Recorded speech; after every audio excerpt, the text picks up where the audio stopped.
February 14, 1945, Camp Forest, Tennessee. Hannelore Vogel sat at a long wooden table in the mess hall, staring at something that defied everything she understood about food.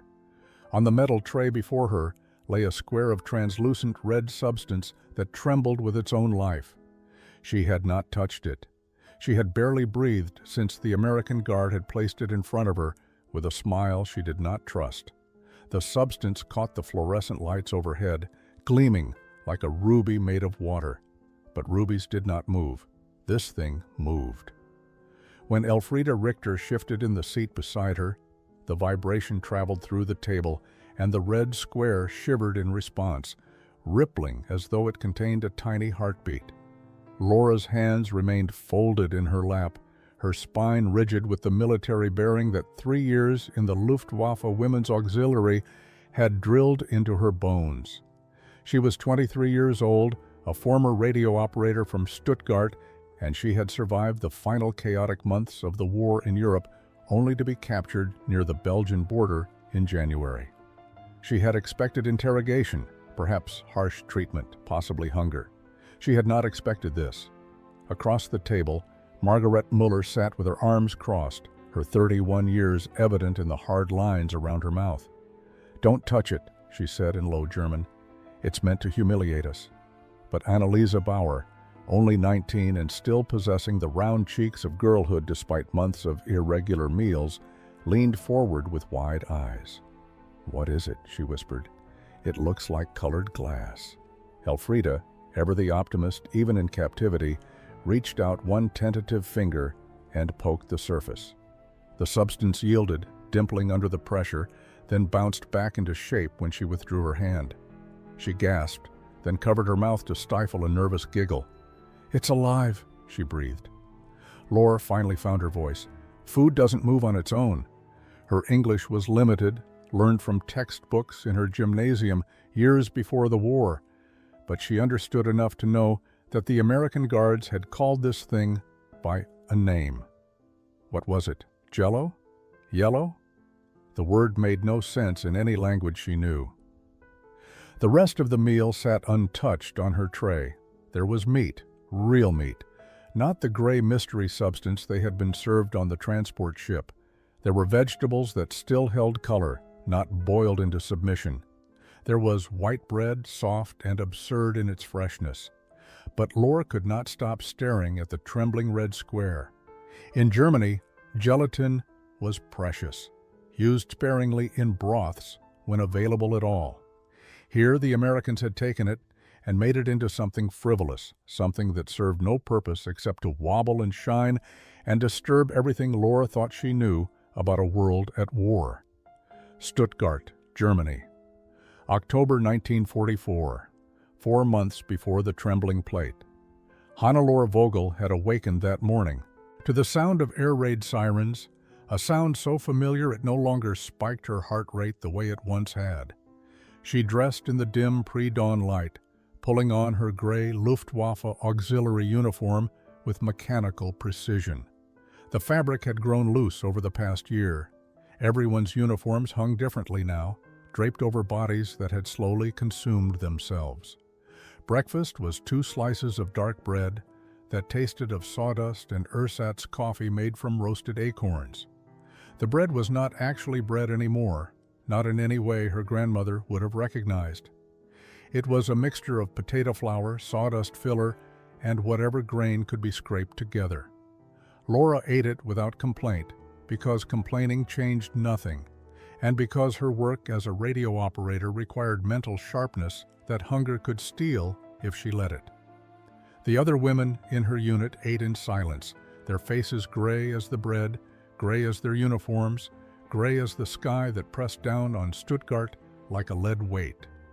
Color had vanished from Germany gradually, so slowly that Laura had not noticed its disappearance, until one day she realized she could not remember the last time she had seen anything red except blood and fire. The Reich's banners still hung in official buildings, their crimson fabric faded to rust by sun and smoke.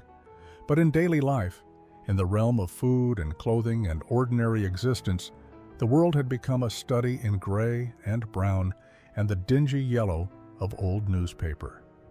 Lunch, when it came during her shift at the communications center, was turnip soup, always turnip soup. The facility's cook had once tried to joke that she could prepare turnips in 20 different ways, but the joke had fallen flat because no one could taste the difference anymore. Turnips boiled in water, turnips mashed into paste, turnips sliced thin and pretending to be something else. Laura had grown to hate the smell of turnips more than she hated the sound of bombers overhead. At least the bombers were honest about what they intended to do. She remembered her mother's kitchen before the war, the way Sunday dinners had filled their apartment with the scent of roasted pork and apples baked with cinnamon. She remembered strawberries from her uncle's garden, their red juice staining her fingers in the summer of 1939 when she was 17 and the world still made sense. She remembered her father bringing home chocolate once, real chocolate, dark and bitter and precious, and how they had each eaten one small square and tried to make the taste last forever. But those memories felt like they belonged to someone else, to a girl who had died somewhere between 1939 and 1944, buried under the weight of ration cards and air raids, and the slow starvation that no one called starvation because that would mean admitting the war was not going as promised. Camp Forest, Tennessee, February 1945. The first 2 weeks of captivity had established a rhythm that felt almost like military life, except that Laura and the other German women were no longer the ones giving or receiving orders. They simply existed in a strange limbo between imprisonment and something else they could not yet name. The Americans treated them with a casual courtesy that felt more unsettling than outright hostility would have been. At least hostility would have made sense. Captain Dorothy Sinclair, the officer assigned to oversee their detention, was a woman in her late 30s with steel gray hair pulled into a tight bun and eyes that missed nothing. She had addressed them on their second day in English, which Laura had translated haltingly for the others. The rules were simple. Follow the schedule, attend meals, participate in assigned work duties, do not attempt to leave the compound. In return, they would be treated according to the Geneva Convention and provided with adequate food, shelter, and medical care. Margaret had snorted at the translation. Adequate food, she had muttered in German. We'll see how long that lasts. But the food kept coming. 3 meals a day, every day, with portions that seemed obscene to women who had spent years watching their rations shrink. The American guards ate the same food, sitting at nearby tables in the mess hall with their easy laughter and careless abundance. Sergeant Harold Briggs, a thick-shouldered man in his 40s who ran the kitchen with gruff efficiency, seemed personally offended when prisoners left food on their trays. "You don't like the meatloaf?" he had barked at Elfrida during the first week. She had stared at him uncomprehending until Laura translated. Elfrida had shaken her head quickly, not wanting to offend, and forced herself to eat more than her shrunken stomach wanted to hold. Private Eugene Foster, a baby-faced guard from Iowa who looked barely old enough to shave, had been assigned to escort them to work duties. He was clearly nervous around the German women, his hand never far from the rifle slung over his shoulder, his eyes darting away whenever one of them looked at him directly. Annalisa had tried to smile at him once, a gesture of no threat, and he had flushed red and walked faster. The work duties themselves were light, folding laundry, sweeping floors, helping to peel potatoes in the kitchen under Sergeant Briggs's watchful eye. Nothing that required trust, nothing that could be weaponized, but also nothing that felt like punishment. It was all so civilized, so structured, so wasteful in ways that made Laura's head ache with confusion. The Americans threw away more food in a single day than her unit in Stuttgart had seen in a month. She watched Private Foster scrape half a plate of uneaten eggs into a waste bin and felt something crack inside her chest. Not anger exactly, something closer to grief. The world she had known, the world of sacrifice and scarcity and noble suffering for the fatherland, was confronting a reality that did not match anything she had been told. It started with a single word. Corporal Milton Garrison, a lanky man with sun-weathered skin and a Tennessee drawl so thick Laura could barely parse it into English, had been assigned to supervise the German women during their kitchen duties. Unlike Private Foster, he did not seem nervous around them. Unlike Sergeant Briggs, he did not bark orders. He simply worked alongside them, peeling potatoes with easy efficiency, occasionally humming tunes Laura did not recognize. He had kind eyes, she noticed, the color of acorns, and hands that were scarred from farm work long before the war had claimed him. On their third week at Camp Forest, Laura had gathered enough courage to ask him a question. She had been staring at the red, wobbling substance on her tray again, watching it shimmer under the lights, and the need to understand had finally overcome her fear of appearing ignorant. "Corporal Garrison," she said carefully, in her textbook English, each word placed with precision. "This food, what is name?" He had looked up from his own tray, a smile creasing his weathered face. That's Jell-O, ma'am," he pronounced it slowly, seeing her confusion. J-L-L-O. She repeated the word, feeling its strangeness in her mouth. "Jell-O. What is it made from?" He scratched his head, considering. "Well, it's gelatin, sugar, flavoring. You mix it with hot water, let it set in the icebox, and it comes out like that." His explanation raised more questions than it answered. Laura knew gelatin. She knew its value as a protein source, its scarcity, its preciousness. "But why?" she asked, struggling to form the question in English. "Why you make gelatin into this? Why not soup? Why not something—" She searched for the word, useful? Corporal Garrison had looked at her with genuine puzzlement, as though she had asked why birds fly or why rain falls. "Well, because it tastes good," he said simply. "Because folks like it. My mama used to make it for church socials. Kids love it." Laura felt something shift in her understanding, a foundation cracking. In Germany, food existed for fuel, for survival, for sustaining the war effort. The idea of making food purely because it tasted good, purely because children enjoyed watching it wobble, was so foreign to her recent experience that she could barely process it. "You have so much," she said quietly, not sure if she was asking a question or making an accusation. "So much food, so much sugar, how?" he shrugged, uncomfortable now. "I don't know, ma'am. I'm just a farm boy from outside Nashville. But yeah, I reckon we got plenty. Even with rationing and all. Even with rationing." Laura thought of her ration cards in Stuttgart, the tiny portions of bread and fat that never quite filled the hollow in her stomach. American rationing meant giving up some luxuries. German rationing meant choosing which day to eat. That night, lying in her bunk, Laura whispered the word to herself. Jell-O. Vocabulary of abundance she was only beginning to learn. The whispered conversations happened after lights out, when the darkness made the women brave enough to voice thoughts that felt dangerous in daylight. Laura lay in her narrow bunk, listening to the familiar voices speak in rapid German, the language of their childhood and their complicity. Margaret's voice carried from 2 bunks away, sharp with suspicion. "It's theater," she insisted, her tone allowing no argument. "The Americans are performing for us.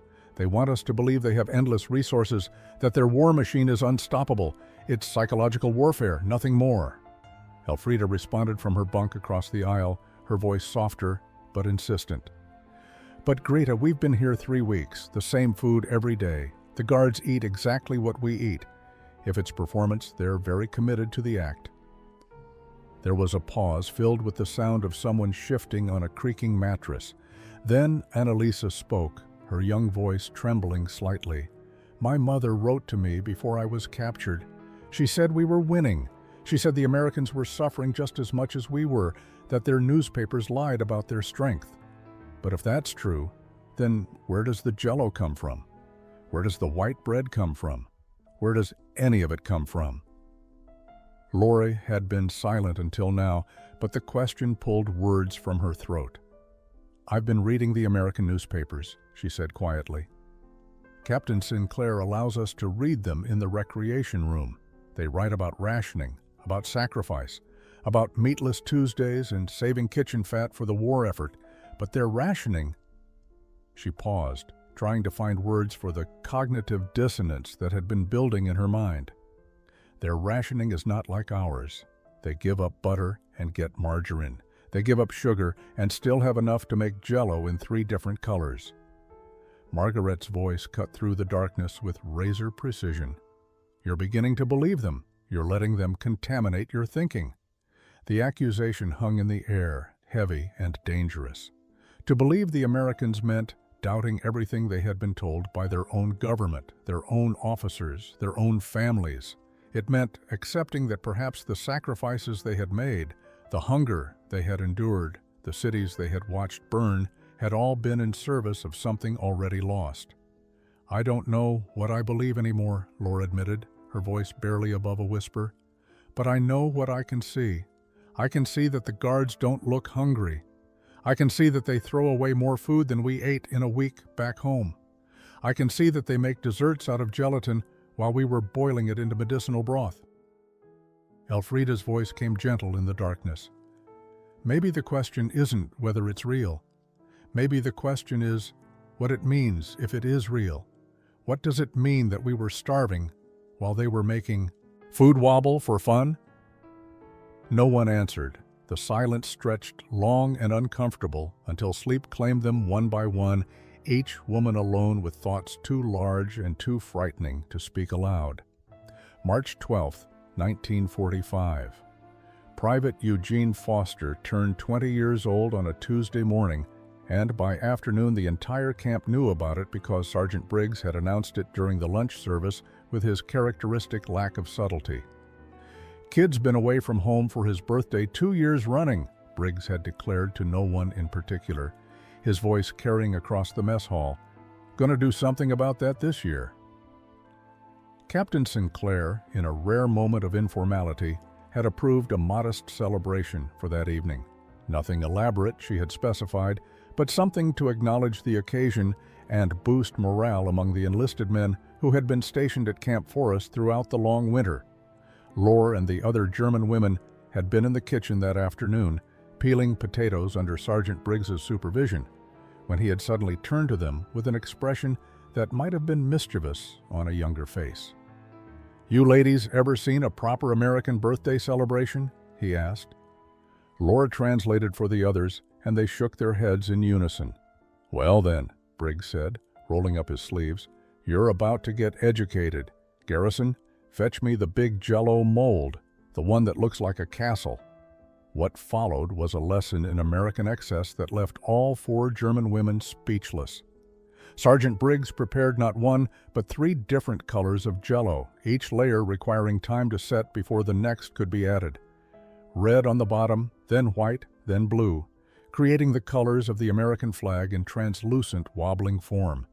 But the true revelation came when he opened cans of fruit, peaches, and cherries that had been preserved in sweet syrup, and began arranging them inside the gelatin before it fully set. "You're putting fruit inside?" Elfrida asked in wonder, watching as peach slices floated suspended in the red layer like fish frozen in amber. Briggs grinned. "Best part of Jell-O is what you put in it. My sister used to make it with pineapple. My mama preferred mandarin oranges." He said it so casually, as though having multiple choices of fruit to suspend in flavored gelatin was the most natural thing in the world. Laura felt her throat tighten. The cherries gleaming in the blue layer were perfect, whole, unmarred by worms or rot or the desperate hunger that made people eat anything remotely edible. They were there purely for decoration, for delight, for the aesthetic pleasure of seeing red fruit against blue gelatin. When the Jell-O came out of the icebox that evening, fully set and magnificent in its absurdity, Private Foster had laughed with genuine joy. The entire mess hall sang an English birthday song Lore did not know, their voices loud and unself-conscious. Corporal Garrison had brought a piece to the table where the German women sat, placing it before Laura with a gentle smile. "Go on," he encouraged. "Try it with the fruit." She had picked up her spoon with trembling hands. The peach was sweet, impossibly sweet, swimming in strawberry gelatin that tasted like summer in a country she had never seen. The first bite dissolved on her tongue, and tears spilled down her cheeks before she could stop them. Miss Clara Whitmore arrived at Camp Forest on a gray morning in late March, carrying a leather satchel filled with envelopes that bore the distinctive markings of the International Red Cross. She was a thin woman in her 50s, with wire-rimmed spectacles and the weary expression of someone who had delivered too much bad news to too many people. Captain Sinclair had assembled the German women in the recreation room, their faces brightening with desperate hope at the sight of the mail satchel. Letters from home. Proof that someone, somewhere, remembered they existed. Miss Whitmore opened her satchel with practiced efficiency and began calling names. Margarete Müller. Greta stepped forward, her hands shaking slightly as she accepted a thin envelope. Elfriede Richter. Elfie took hers with a small gasp of relief.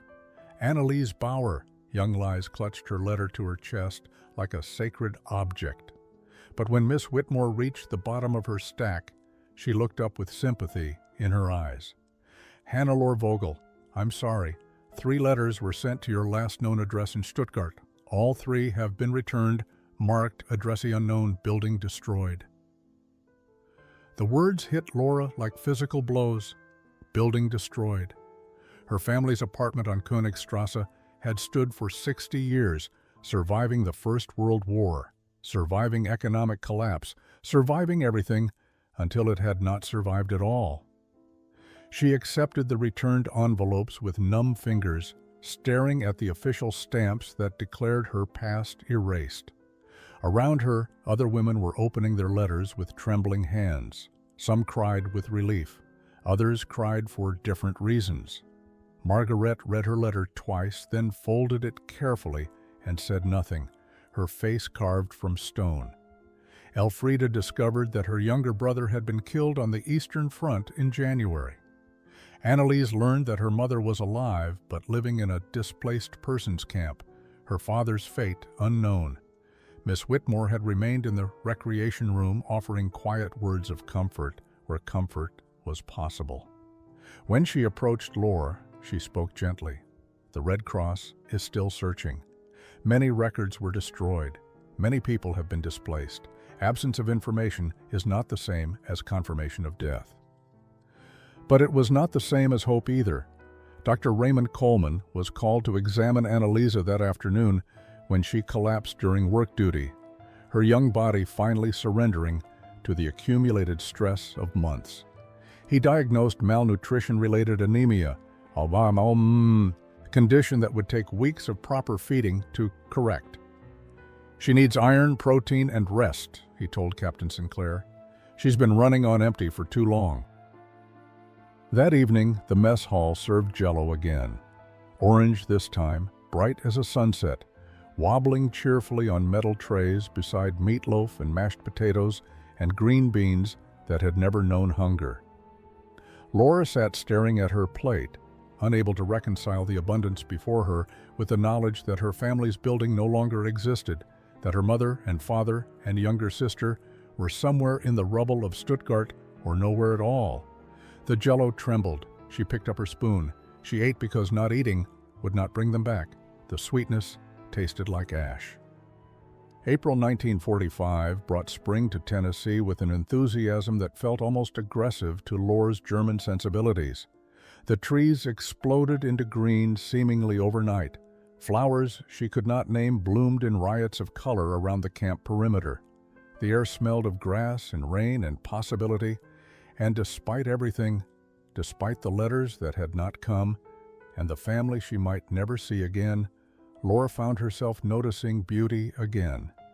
It felt like a betrayal and a resurrection in equal measure.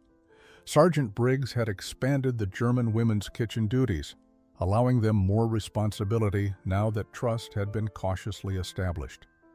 Margaret worked the industrial mixer with grim efficiency. Elfriede had discovered a talent for bread making that surprised everyone, including herself.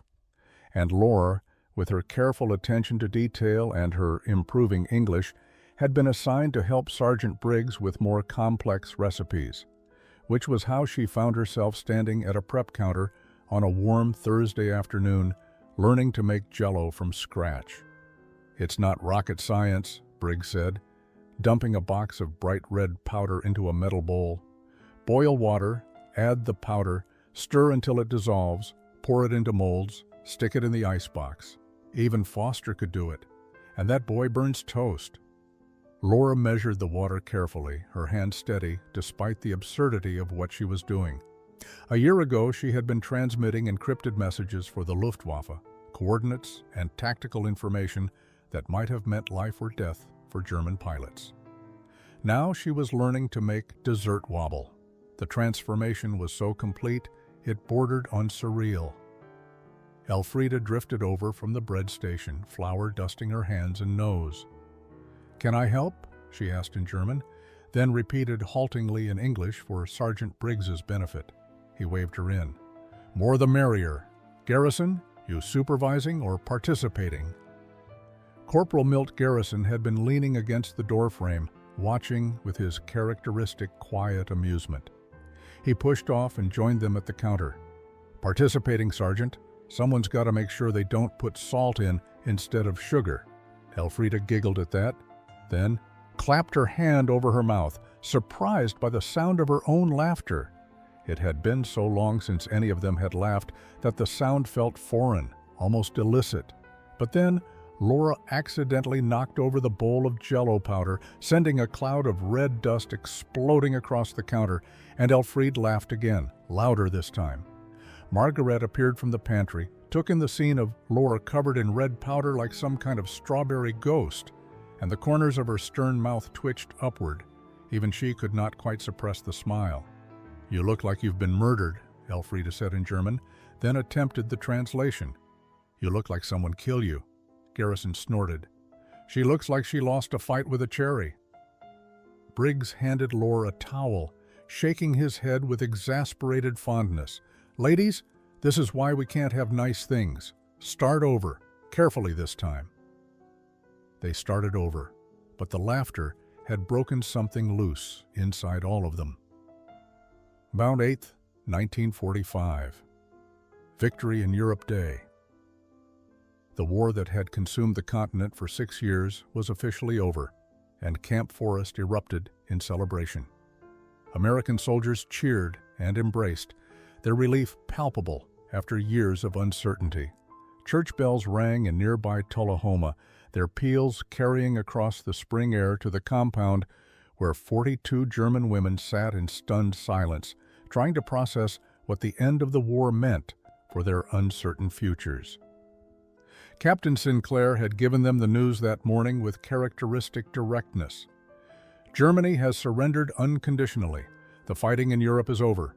Within the next 4 to 6 weeks, repatriation procedures will begin for all prisoners of war currently held in the United States." Repatriation. The word should have brought relief, joy, the promise of freedom and home. Instead, it settled over Laura like a weight she could not lift. Home to what? To rubble and starvation, and the shame of defeat? To a country that had committed atrocities she was only beginning to understand through American newspapers and newsreels? To a family that might not exist anymore, in a city that had been bombed into submission? That evening, Mrs. Pauline Henderson arrived at the camp with several other church volunteers, bringing home-baked pies and words of encouragement. She had been visiting the German women for 2 months now, teaching them English hymns and American idioms, treating them with a grandmotherly kindness that made Laura's chest ache with longing for her own mother. Mrs. Henderson found Laura sitting alone in the recreation room, staring at nothing. "Penny for your thoughts, dear," Mrs. Henderson said, settling into the chair beside her with a soft grunt. Laura had learned this phrase meant an invitation to share, not an actual financial transaction. "I'm thinking about home," Laura said carefully in English. "About what home means now." Mrs. Henderson nodded slowly. "And what conclusion have you reached?" Laura struggled to find words adequate to the complexity of her feelings. "In Germany, I have maybe family, Maybe not. I have city that is destroyed. I have country that did terrible things I did not know about. Here, I have—" She gestured helplessly around the room. "I have Jell-O. I have Sergeant Briggs teaching me to make biscuits. I have Corporal Garrison who brings me books from the library. I have you, visiting, being kind." Her voice cracked slightly. "How do I choose between duty and hope?" Mrs. Henderson reached over and patted her hand. "My dear girl, sometimes the bravest thing we can do is choose the future instead of the past. There's no shame in wanting to build something new." That night, Lore lay in her bunk and thought about Corporal Garrison's gentle corrections of her English pronunciation, about Elfrida's improving bread recipe, about young Annalisa finally gaining weight under Dr. Coleman's care, about the way Jell-O wobbled on plates, frivolous and beautiful and possible. She thought about abundance and kindness and second chances, and she thought about what it might mean to choose hope over duty, even if it meant becoming someone her younger self would not recognize. Tullahoma, Tennessee. June 1965. 20 years after the war's end. Laura Garrison stood in the kitchen of her small bakery on Main Street, preparing desserts for the annual church social. Her hands, now weathered by 2 decades of work, moved with practiced efficiency as she unmolded a large tray of Jell-O, red and translucent, and wobbling with the same absurd cheerfulness it had possessed on that first bewildering day in Camp Forest. Her granddaughter, Emma, age 7, pressed her face against the display case, watching the Jell-O shimmer under the lights. "Oma, why does it move like that?" she asked in the flat Tennessee accent that still surprised Laura sometimes, this proof that her family had become irreversibly American. "Because it wants to dance," Laura said, carrying the tray to the case. "Come here, I'll show you." She cut a small square and placed it on a plate, then let Emma touch it gently. The child giggled as the gelatin dimpled and bounced back. And Laura felt something warm and old settle in her chest. She had told Emma stories about the war, age-appropriate versions that emphasized resilience and kindness rather than horror.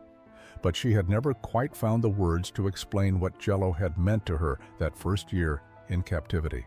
How could she explain to this child of abundance that food which moved on its own had once represented everything she could not understand about America? That the frivolous wobbling of flavored gelatin had been her first lesson in a kind of freedom she had never imagined existed? Mrs. Henderson, now in her 60s and still volunteering at every church function, arrived to collect the desserts. "Laura, dear, you've outdone yourself as always. Is that your grandmother's apple strudel I smell?" Laura smiled. "Made from the recipe I finally remembered correctly. Took me 15 years, but I got there." She had returned to Germany once in 1958, sponsored by a cultural exchange program. She had found her younger sister alive, remarried, living in a rebuilt Stuttgart that bore little resemblance to the city of her childhood. They had wept and embraced and tried to bridge 13 years of separation. Her parents had not survived the final bombing raids of the war. The reunion had been bittersweet, complicated, necessary. But Laura had returned to Tennessee afterward, to Milt and their 2 children, to the bakery and the life she had chosen. Elfrida had settled in Chicago, working as a nurse. Margaret had returned to Germany in 1946, one of those who chose duty over uncertainty. Annalisa had married an American soldier and moved to California, sending Christmas cards every year with photos of her growing family. They were scattered now, these women who had once trembled together before plates of mysterious wobbling food. But they remained connected by the shared understanding that sometimes the smallest things, a square of Jell-O, a kind word, a second helping when you expected cruelty, could crack open a worldview and let light pour in. That evening, watching Emma carry the Jell-O to the church social, carefully balancing the tray so it would not spill, Laura thought about the girl she had been at 23, that Laura would not recognize this life, this peace, this simple joy in making food wobble for children who had never known hunger. And that, she thought, was exactly as it should be.